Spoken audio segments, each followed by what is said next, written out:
are a wife and you treat your husband right and both of you sharing together God's grace, there's going to be peace there.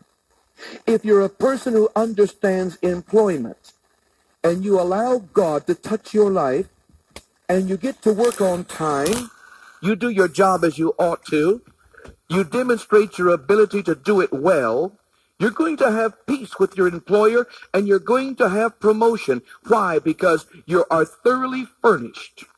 If you're a person that you have inside of you an irritable spirit, and I don't care how skilled you are, and usually people with irritable spirits usually are people who are progressing. Now God is using you. You're moving forward in leadership. You have some ability. You're not a yo-yo. You've got something together. But you're terribly irritable when it doesn't go your way. You're terribly irritable when people get in your way. You're terribly irritable when things don't go right. Now, there's many reasons for it. Sometimes we get tired. And we got to come to God in that moment and say, God, help me because I'm exhausted. And when we're exhausted, often we do get irritable. But listen, when you are an irritable person, you're getting ready to be discredited by the devil. You're getting ready to be diminished by Satan. You're getting ready to be brought under attack. And the devil is going to bring you under attack in the areas where you miss the mark. Now, I do recognize that Jesus had no problems at all, and yet it wasn't easy sledding for him. But remember, for the most part, the common person received him gladly, and the only problem he had was with religious leaders who wanted to be big shots themselves, and so they were against him. But wherever Jesus went, he was known as a friend of sinners. He was known to be attractive, and the crowds came, usually. When he ministered life, there were people that were there and that were drawn.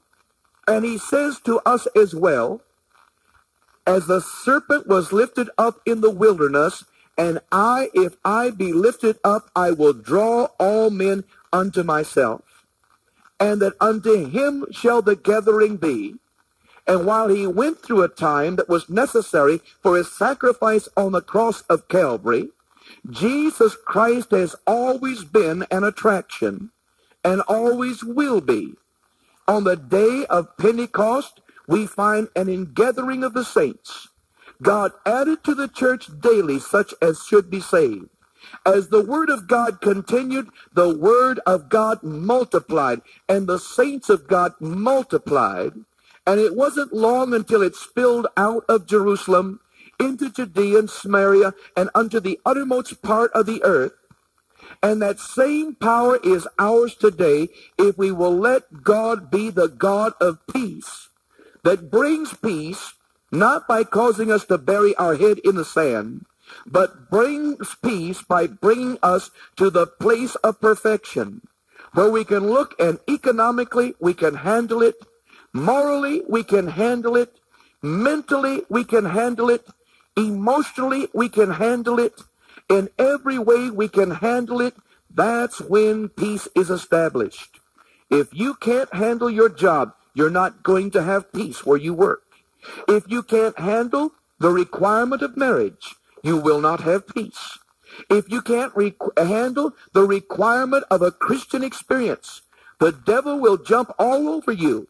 And the way to get free is not just say, devil, go away, which is part of it, but the way to get free is to give Satan no place in you that he can use to come to steal, to kill, and destroy, to bring you to the place where that Satan has no place.